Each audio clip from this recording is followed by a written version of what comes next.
Mingo chicken me villa. Not the only penny I go my chile. Dabby me tie like mommy. Mingo not get it this ain't it. Let's show be like mommy. It's it chatty on it, you're only like ba. Sit there saying it, let's show be like mommy. Okay အခုမိတ်ဆွေတို့နားဆင်ခဲ့ရတဲ့တခြင်းလေးတွေကတော့ AI ကနေမှထုတ်ခိုင်းထားတဲ့တခြင်းလေးတွေပဲဖြစ်ပါတယ်အခုလိုမျိုးပဲမိတ်ဆွေတို့လည်းတက်ချင်တယ်ဆိုလို့ရှိရင်တော့အခုဗီဒီယိုပိုင်းထဲမှာတခြင်းရေးတာကအစတခြင်းတန်စီလေးအဖြစ်ဖြစ်သွားအောင်ဘယ်လိုလုပ်ရမှာလဲဆိုတဲ့နီလန်းလေးအပြည့်စုံကိုအခုဗီဒီယိုပိုင်းထဲမှာပြောပြပေးတော့မှာပဲဖြစ်ပါတယ်မိတ်ဆွေတို့တွေနဲ့ဒီအကြောင်းအရာနဲ့ပတ်သက်ပြီးတော့စိတ်ဝင်စားနေဆိုရင်တော့အခုဗီဒီယိုပိုင်းလေးကိုအဆုံးထိလိုက်ပါကြည့်ကြပေးကြဖို့မေတ္တာခံချင်ပါတယ်ပြီးတော့ကိုလိုပဲဒီနီလန်းလေးတွေကိုထပ်မံပြီးတော့တည်ရှိသွားအောင်ဒီဗီဒီယိုဖိုင်လေးကို like and share ဖြင့်တယောက်တစ်ချက်လောက်ကူညီပေးခဲ့ကြပါဦးခင်ဗျာအားလုံးကိုကျေးဇူးတင်ပါတယ်ဒါဆိုရင်တော့အခုစင်လေးကိုကျွန်တော်တို့စလိုက်ပါမယ်ပထမဆုံးအနေနဲ့ AI အနေမှာကိုယ့်ကိုတခြင်းလေးထုတ်ပေးနိုင်ဖို့အတွက်ဆိုရင်တော့အရင်ဆုံးတော့ကျွန်တော်တို့အဲ့ဒီ website ကိုအရင်ဆုံး account ဖွင့်လိုက်ပါမယ်နော်ပြီးမှကျွန်တော်ဒီတခြင်းရေးတဲ့နီးကိုပါတစ်ခါလေးပြပေးမှာဖြစ်ပါတယ်အရင်ဆုံးတော့အဲ့ဒီ website ထဲကိုတွားပါမယ်ဒါဆိုရင်တော့ကိုယ့်ရဲ့ဖုန်းထဲမှာရှိတဲ့Google Chrome ထဲကိုတစ်ချက်တွားမယ်ပြီးရင်ဒီ search bar ထဲမှာကျွန်တော်တို့Suno AI ဆိုပြီးတော့ရိုက်ရှာလိုက်ပါဒီမှာပေါ့နော်Suno လား Suno လားတော့မသိပါဘူးနော် Suno လို့ပဲကျွန်တော်အတန်ထွက်လိုက်ပါမယ်မိုင်းလည်းဒီခံခွင့်လုပ်ပေးပါနော်ဟုတ်ပြီဒါဆိုရင်အဲ့ဒီ Suno AI လေးကိုကျွန်တော်တစ်ချက်လောက်နှိပ်ပေးလိုက်ပါပြီးရင်တော့ကျွန်တော်တို့ခဏလေးဒီနေရာမှာအခုလိုမျက်နှာပြင်မျိုးရောက်လာပြီဆိုရင်တော့ကျွန်တော်တို့ဒီအပေါ်တောက်မှာရှိတဲ့make a sound ဆိုတဲ့ဟာကိုတစ်ချက်လောက်နှိပ်ပေးပါပြီးရင်တော့ကျွန်တော်တို့ခဏလေးစောင့်ပေးပါဒါဆိုရင်တော့အခုလိုမျက်နှာပြင်မျိုးရောက်လာမှာပဲဖြစ်ပါတယ်ဒီလိုမျိုးမျက်နှာပြင်ရောက်လာပြီဆိုရင်တော့ဒါဟာကျွန်တော်တို့ desktop site ပြောင်းထားတာပေါ့နော်တကယ်လို့ကိုကဒီထဲမှာဝင်လာတဲ့အခါမှာအခုလိုမျိုးမျက်နှာပြင်အတေးလေးမမြင်ရဘူးဆိုရင်တော့ဒီအပေါ်ဆုံးမှာရှိတဲ့အဆက်ကလေးတုံးဆက်တစ်ချက်နှိပ်ပြီးတော့ကျွန်တော်တို့ဒီအောက်မှာရှိတဲ့ဒီ desktop site ဆိုတဲ့ဟာကိုဒီ4000ကွက်ထက်ကိုအမှန်ချစ်ပေးလိုက်ပါပြီးရင်တော့ကျွန်တော်အခုလိုမျက်နှာပြင်မျိုးရောက်လာမှာဖြစ်ပါတယ်ဒါဆိုရင်တော့ပထမဆုံးကျွန်တော်တို့ကအရင်ဟိုပေါ့နော်ဒီအကောင့်အရင်ဖွင့်ရမှာပေါ့နော်အကောင့်ဖွင့်ဖို့အတွက်ကိုကျွန်တော်ဒီအောက်ဆုံးမှာရှိတဲ့ sign up ကိုတွားပါမယ်ဒါဆိုရင်ကျွန်တော်နီးနီးကပ်ကပ်လေးဆွဲပြပေးပါမယ်ဒီ sign up ကိုတစ်ချက်လောက်နှိပ်ပေးပါပြီးရင်တော့ကျွန်တော်တို့ဖုန်းထဲမှာရှိတဲ့ Google တစ်ခုခုနဲ့ကျွန်တော်တို့ချိတ်ပေးရမှာပေါ့နော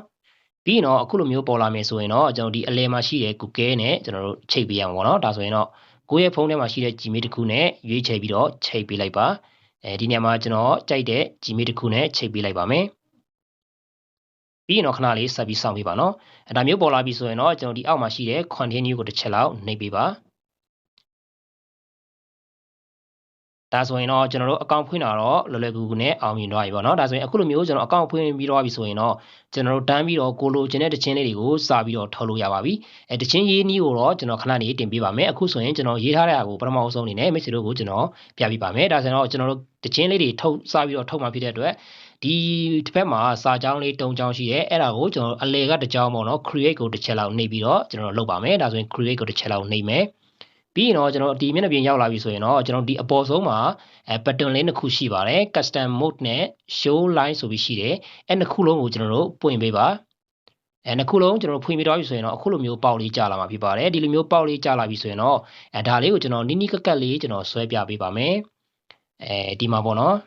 ဒီနေရာမှာကျွန်တော်ဒီအကွက်ထဲမှာတော့ကိုဟောပေါ့နော်ထုတ်ချင်တဲ့တခြင်းရဲ့စာသားကိုဒီထဲမှာရိုက်ထည့်ပေးရမှာဖြစ်ပါတယ်ပြီးရင်တော့ကျွန်တော်ဒီအောက်မှာဒီမှာပေါ့နော်ဒီအောက်ကတစ်ကွက်ကိုတော့ကိုပေးချင်တဲ့တခြင်းရဲ့ခေါင်းစဉ်လေးဖြစ်ပါတယ်ပြီးတော့ဒီနေရာမှာဒီ style of music ကိုတော့ကိုကြိုက်တဲ့တခြင်းပုံစံလေးတွေကိုဒီနေရာမှာရိုက်ထည့်ပေးလို့ရမှာဖြစ်ပါတယ်ကိုက hip hop လား pop တခြင်းလား classic လားဘာလားပေါ့နော်ကိုကြိုက်တဲ့တခြင်းလေးတွေကိ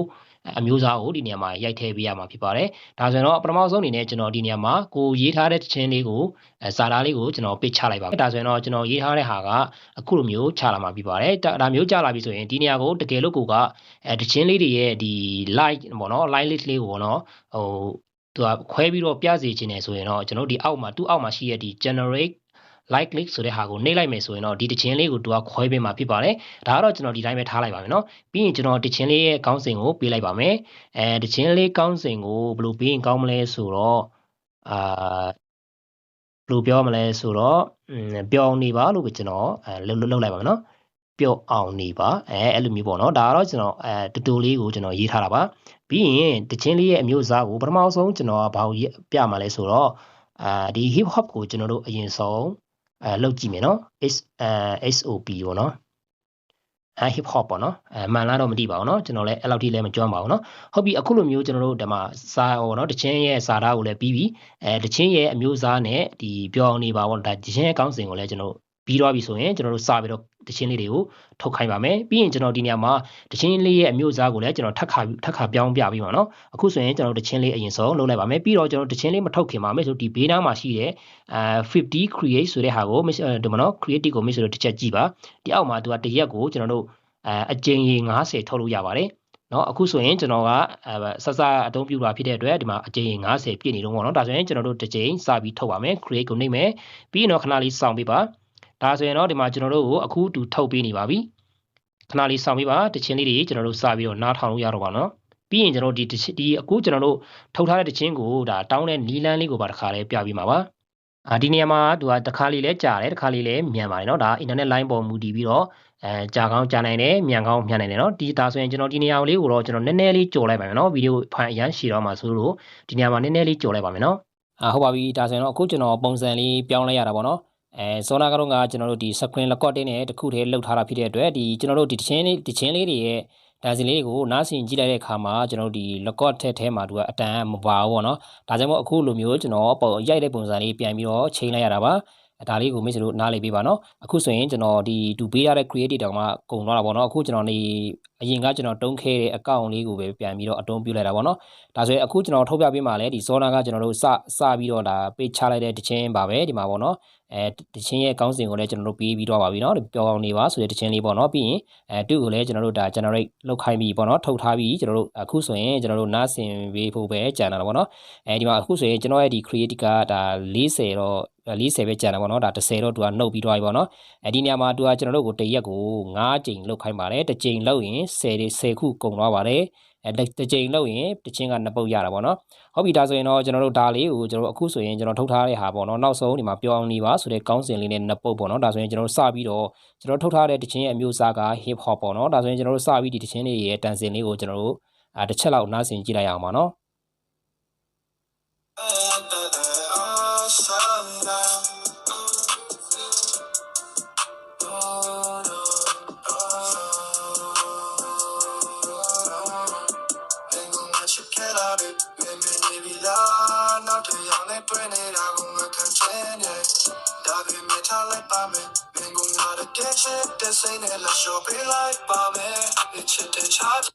်အရန်ကောင်းတယ်လို့ပြောလို့ရမှာပေါ့နော်အခုဆိုရင်ဒီကင်မရာလေးတိတ်ပြီးတော့တစ်ချက်မုံတော့ပါတော့ဒီမှာမိတ်ဆွေတို့မြင်တွေ့ရတယ်မှာပဲစာသားလေးတွေလည်းကျွန်တော်ဒီဘေးနားမှာလည်းကျွန်တော်ဒီအခုဒီ screen လောက်ထားတဲ့ဟာကိုပြန်ပြီးပြပေးထားပါတော့ဒီ screen ထဲမှာတော့သူအတန်မပါဘူးဒီအခုကျွန်တော်ရိုက်ထားတဲ့ဒီဖုန်းထဲမှာပဲသူအတန်ပါတာပေါ့နော်ဟုတ်ပြီနောက်ထပ်တစ်ပုတ်ကိုကျွန်တော်တို့ဆက်ပြီးတော့နားဆင်ကြည့်လိုက်ပါမယ်နော်နားဆင်ကြည့်မယ်ဒီအောက်ကဟာပေါ့နော်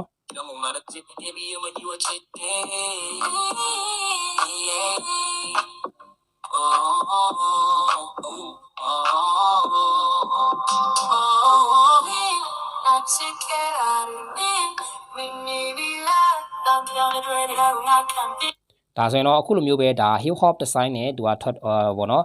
hip hop အမျိုးအစားနဲ့ပေါ့နော်သူကထုတ်ပေးထားတာပေါ့နော်ဟုတ်ပြီကျွန်တော်တို့ကဒီ hip hop ကိုမကြိုက်ပဲနဲ့တခြားတော့ဒီစတိုင်ကိုပဲထပ်ပြီးပြောင်းချင်တယ်ဆိုရင်ကျွန်တော်ဒီ hip hop နေရာကိုကျွန်တော်တို့တခြားတော့အမျိုးအစားကိုထပ်ပြီးပြောင်းကြည့်မယ်ဒီနေရာမှာကျွန်တော်ဗာပြောင်းမလဲဆိုတော့ POP ကိုပဲကျွန်တော်ပြောင်းကြည့်မယ်ပေါ့နော်ဒီ pop တချင်းကိုပဲကျွန်တော်တို့ပြောင်းကြည့်မယ်ပြီးရင်ကျွန်တော်တို့ဒီအောက်မှာရှိတဲ့ဒီ generate ကိုပဲကျွန်တော်ထပ်ပြီးတော့နှိပ်ပေးလိုက်ပါပြီးရင်တော့သူကကျွန်တော်တို့ကိုဒါဆိုရင်တော့ဒီမှာတော့နောက်ထပ်အတစ်တစ်ခုကိုသူထပ်မှပြီးတော့ထုတ်ပေးနေတယ်ပေါ့နော်ဒီတစ်ခါပြီးရင်လည်းကျွန်တော်နောက်ထပ်တစ်ခုကိုထပ်ပြီးထုတ်ပြမယ်ပြီးရင်ကျွန်တော်ဒီတချင်းတောင်းတဲ့နီးလန်းလေးတွေတစ်ခါလေးပြပေးမယ်နောက်ဆုံးမှာတော့ကျွန်တော်တို့ကတချင်းရှာတဲ့နီးလန်းလေးကိုပေါ့နော်တစ်ခါလေးပြပေးမယ်တချင်းရှာတဲ့နီးလန်းကိုတော့ကျွန်တော်အခုလိုမျိုးကင်မရာနဲ့မရိုက်တော့ဘူးပေါ့နော်တချင်းရှာတဲ့နီးလန်းနေတာသူတချင်းအတန်မပါတာဖြစ်တဲ့အတွက်ကျွန်တော်ဒီ screen record နဲ့ပဲပြန်ပြီးဆက်မှာပေါ့နော်ခုဆိုရင်ကျွန်တော်ဒီအောက်ကဟာကိုဆက်ပြီးစောင့်နေပါမယ်ဒါဆိုရင်တော့ဒီ line ဒီနေရာမှာတော့ line ကောင်းရင်ကောင်းသလိုမြန်တာပေါ့နော်ကျွန်တော်ထဲမှာတော့ line ကနည်းနည်းကြာနေတာဖြစ်တဲ့အတွက်နည်းနည်းလေးနေနေပါတယ်တချို့နေရာတွေမှာသူအရန်ကိုမှအကြာကြီးစောင့်ရတဲ့နေရာတွေမှာဆိုလို့ရှိရင်ကျွန်တော်နည်းနည်းလေးဗီဒီယိုဖိုင်လေးကိုကြော်လိုက်ပါမယ်နော်ဒါလေးကိုမိတ်ဆွေတို့တီးခံပြီးတော့နားလေးပေးပါဟုတ်ပါပြီဒါဆိုရင်တော့ပြီးသွားပြန်ပြီပေါ့နော်ပြီးသွားပြီဒီအခုကျတော့ကျွန်တော်တို့ဒီအောက်ဆုံးမှာပေါ့နော်ဒီမှာ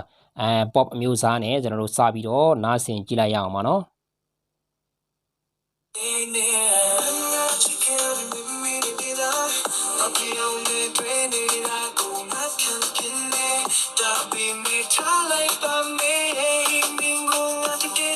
်ရမ်းမိုက်ပါတယ်နောက်တစ်ခုထပ်ပြီးထုတ်မယ် ဒီနေရာမှာတော့ကိုမကြိုက်မချင်းဒါပြောင်းလို့ရပါတယ်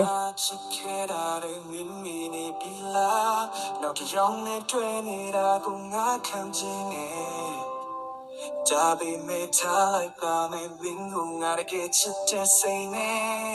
่และโชว์ปีไล่ปลาเมมินจะเจชาที่เอาเน็บโยเอาเน็ละဒါဆိုရင်တော့အခုလိုမျိုးပဲကျွန်တော်တို့တခြင်းလေးတွေဒါထုတ်လို့ရတာပေါ့နော်တကယ်လို့ကိုကနောက်ထပ်တခြားတော့ဒီ classic တို့နောက်ပြီးတော့ကြံနေတဲ့အပိုင်းဒီမှာပေါ့နော်တခြင်းမျိုးစားတွေထဲမှာကိုကြိုက်နေတဲ့အမျိုးစားကိုဒီနေရာမှာရိုက်ထည့်မယ်ပြီးရင်အောက်က generate ကိုနှိပ်လိုက်မယ်ဆိုရင်တော့အခုလိုမျိုးပဲသူကတခြင်းလေးတွေထုတ်ပေးမှာပေါ့နော်ပြီးရင်အခုကျွန်တော်ထုတ်ထားတဲ့တခြင်းတွေကိုကိုကကြိုက်လို့တောင်းယူထားမယ်ဆိုလို့ရှိရင်ဘယ်လိုတောင်းရမှာလဲဆိုတာကျွန်တော်ဆက်ပြီးတော့ပြပေးပါမယ်ဒါဆိုရင်အခုဆိုရင်ကျွန်တော်ဒီဒါလေးကိုကျွန်တော်တောင်းပြပါမှာနော်ဒါဆိုရင်တော့ဒါလေးကိုကျွန်တော်နီးနီးကက်ကက်လေးဆွဲပြပေးပါမယ်ဆွဲလိုက်မယ်ဆိုလို့ရှိရင်တော့ကျွန်တော်တို့ကတောင်းမယ်ဆိုရင်ဒီဘေးနားမှာရှိတဲ့အဆက်ကလေးတုံးဆက်ကိုတစ်ချက်လောက်နှိပ်ပါမယ်ပြီးတော့ပြီဆိုရင်တော့ကျွန်တော်တို့ဒီနေရာမှာသူကကျွန်တော်တို့ကိုဒီမှာdownload audio နဲ့ download video ဆိုပြီး2မျိုးပြနေတာပေါ့နော်အဲ့ဒီ2မျိုးထဲမှာကိုကြိုက်တဲ့တစ်မျိုးကိုပဲ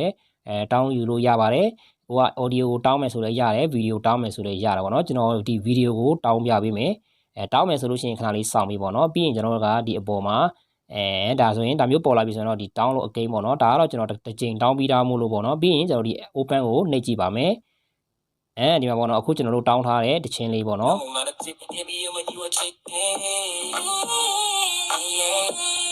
ဒါကတော့ကျွန်တော်တို့ဒီ hip hop အမျိုးအစားနဲ့ကျွန်တော်ပထမဆုံးထုတ်ထားတဲ့ style ပဲဖြစ်ပါတယ်ဒီနေရာမှာကိုက English တခြင်းဆိုလို့ရှိရင်ဒီနေရာမှာ English စာသားလေးပေါ်နေမှာပေါ့နော်ဒါကတော့မြန်မာလိုဖြစ်နေတာဖြစ်တဲ့အတွက်ဒီရှေ့မှာ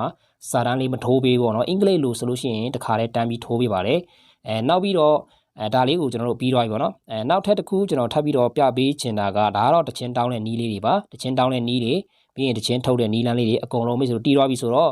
့ဒီနေရာမှာကိုကတရက်သေးကိုအကျဉ်းကြီးအများကြီးတုံးရှင်တယ်ဆိုရင်တော့ Gmail ကိုကျွန်တော်တို့က3-4ခုလောက်ဒါတစ်ခုပြီးတစ်ခုဟိုပေါ့နော်ချိန်ပြီးတော့အတုံးပြီးလို့ရတာပေါ့နော်ဒါမှမဟုတ်ရှင်လည်းကိုကဟိုရက်စောင့်ပြီးတော့ဒီတုံးရှင်တယ်ဆိုရင်တော့တရက်ကို9ကြိမ်ကျွန်တော်တို့ free လုပ်လို့ရပါတယ်ဟုတ်ပြီနော်ဒါဆိုရင်တော့ကျွန်တော်အခုဆိုရင်ကျွန်တော်တို့ဒီကြံရှိနေတဲ့ဒီတခြင်းရေးတဲ့ပုံစံပေါ့နော် AI ကိုတုံးပြပြီးတော့တခြင်းလေးတွေဘယ်လိုထုတ်ခိုင်းမှာလဲဘယ်လိုရေးခိုင်းမှာလဲဆိုတာကိုကျွန်တော်တို့ဆက်ပြီးတော့ကြည့်လိုက်ရအောင်ပါနော်မိတ်ဆွေတို့ကဒီထိုင်းတခြင်းတို့အင်္ဂလိပ်တခြင်းတို့ရေးစေချင်တယ်ဆိုလို့ရှိရင်လွယ်လွယ်လေးပေါ့နော်ကိုဖုန်းထဲမှာဒီ ChatGPT ရှိဖို့တော့လိုအပ်တယ်ဒါမှမဟုတ်ရှိရင်လည်းဒီ Google Translate လည်းရတယ် ChatGPT လည်းရတယ်ပေါ့နော်ဒါပေမဲ့Google Translate ကကြတော့ကျွန်တော်တို့လိုအပ်တဲ့စာသားကိုပေါ့နော်ဒီတခြင်းလေးတွေကိုရေးခိုင်းမယ်ဆိုရင်တော့ ChatGPT ကိုရေးခိုင်းမှာပေါ့နော်ဥပမာကျွန်တော်ဘယ်လိုရေးခိုင်းမှာလဲဆိုဒီ Chat ကိုကဒီဟောပေါ့နော်ဒါလေးကိုကျွန်တော်တို့ကမြန်မာလိုပဲတက်တာဖြစ်တဲ့အတွက်မြန်မာလိုကဒီမှာအင်္ဂလိပ်လိုကိုကျွန်တော်တို့အရင်အဆုံးရွေးမယ်ဥပမာအနေနဲ့ကျွန်တော်ဒီနေရာမှာဒီဟောပေါ့နော်အတဲကွဲတခြင်းလို့ပဲကျွန်တော်ရေးလိုက်မယ်အတဲကွဲပေါ့နော်အတဲကွဲတခြင်းပေါ့နော်အဲ့လိုရေးလိုက်မယ်ပြီးရင်တော့ကျွန်တော်ဒီ enter ခောက်လိုက်မယ်ဒါဆိုရင်ကျွန်တော်တို့ဒီမှာပေါ့နော်heartbreak sound ပေါ့နော်ဒါဆိုရင် copy လေးယူလိုက်မယ်ပြီးရင်တော့ကိုယ့်ရဲ့ဖုန်းထဲမှာရှိတဲ့ chat GPT ထဲကိုတွားပါမယ်ပြီးရင်တော့ကျွန်တော်တို့ကဒီ chat GPT ထဲမှာဒီနေရာကိုကျွန်တော်စောနာက copy ယူလာတဲ့ဟာကိုတစ်ချက်လောက်page ချလိုက်မှာပေါ့နော်ပြီးရင်တော့ကျွန်တော်တို့ကဒီဟောပေါ့နော်ဒီဒါလေးကိုတစ်ချက်လောက်ပို့လိုက်မယ်ဒါဆိုရင်တော့သူကကျွန်တော်တို့ကိုတခြင်းလေးတွေရေးပြီးမှာပေါ့နော်ဒီမှာပေါ့နော်သူတခြင်းလေးတွေရေးပေးတယ်ဒါကတော့ကျွန်တော်တို့ဒါအပြည့်အစုံမရေးတာဖြစ်တဲ့အတွက်အခုလိုမျိုးပဲသူကရေးပေးတာပေါ့နော်တကယ်လို့ကိုကတခြင်းရေးပေးပါဘယ်လိုဟိုပေါ့နော်ကောင်းကောင်းလေးရေးပေးပါဆိုလို့ရှိရင်လည်းဒါရတာပေါ့နော်ကိုကဒီနေရာမှာရိုက်လိုက်ပြီးရင်ဘယ်လိုပြောမှလဲဆိုတော့RIDE right ပေါ့နော်ကျွန်တော်စမ်းကြည့်မယ် WRIDE right ဘယ်လိုပြောမလဲဆိုတော့ A sound လို့ပဲကျွန်တော်ရေးလိုက်ပါမယ်ဟုတ်လားတော့မသိပါဘူး THETITI ပေါ့နော် LE ပေါ့နော်the title is ကျွန်တော်အဲ့လိုမျိုးရေးလိုက်မယ်ပြီးတော့ကျွန်တော်တို့ဒီ column အဖွင့်အပိတ်လေးနေပေါ့နော်ပြီးရင်ကျွန်တော်တို့ဒီအောက်ကဒီဟာလေးကိုနှိပ်လိုက်မယ်ဒါဆိုရင်တို့ကကျွန်တော်တို့ကိုဒီမှာပေါ့နော်တခြင်းလေးတွေအပြည့်စုံတို့ကရေးပေးလိုက်ပါပြီဒီမှာမိတ်ဆွေတို့မြင်တွေ့တဲ့အတိုင်းပါပဲဒီမှာတခြင်းလေးတွေတူရေးပေးလိုက်ပြီပေါ့နော်ဒီမှာရမ်းမိုက်ပါတယ်ဒီမှာကျွန်တော်တို့ဒါတခြင်းလေးတွေတူရေးပေးနေပြီပေါ့နော်ဒီမှာပါဒီမှာနော်write a song the title is ဒီဟာပေါ့နော်ဒါပြီးတော့ပြီဆိုရင်တော့ကျွန်တော်တို့ဒါလေးကိုကျွန်တော်တို့ဒီလိုမျိုးနှိပ်ပြီးတော့ copy ယူလိုက်ပါ copy ယူလိုက်ပြီဆိုလို့ရှိရင်ကျွန်တော်တို့ကဘာထပ်လုပ်မှာဒီမှာနော်ဒီမှာ outro တွေရောအကုန်လုံးပေါ့နော်ပြီးရင်တော့ကျွန်တော်အခုလိုမျိုး copy ယူသွားပြီဆိုရင်ကျွန်တော်တို့ဒီအကွက်ထဲမှာပေါ့နော်ဒီအကွက်ထဲကိုကျွန်တော်တို့ကလာပြီးတော့ဒါ page ချလို့ရပါပေါ့နော် ဒါအင်္ဂလိပ်လိုလှုပ်ချင်တယ်ဆိုရင်တိုင်းပြီးတော့ပေးချလိုက်ရုံပဲတကယ်လို့ကိုကဒီချင်းကိုမြန်မာလိုဖြစ်ပြောင်းချင်တယ်ဆိုရင်တော့ကျွန်တော်တို့ဒီကိုဖုန်းထဲမှာရှိတဲ့ Google Translate ထဲကိုတွားမယ်ပြီးရင်ဒါလေးကိုအင်္ဂလိပ်အဖြစ်ပြောင်းမယ်ပြီးရင်တော့ copy ယူလာတဲ့တချင်းလေးကိုဒီမှာပစ်ချလိုက်ပြီးတော့ပြီဆိုရင်ဒီအောက်မှာဒီမှာမြန်မာလိုဖြစ်သွားပြီပေါ့နော်ပြီးရင်ကျွန်တော်တို့ဒါလေးကို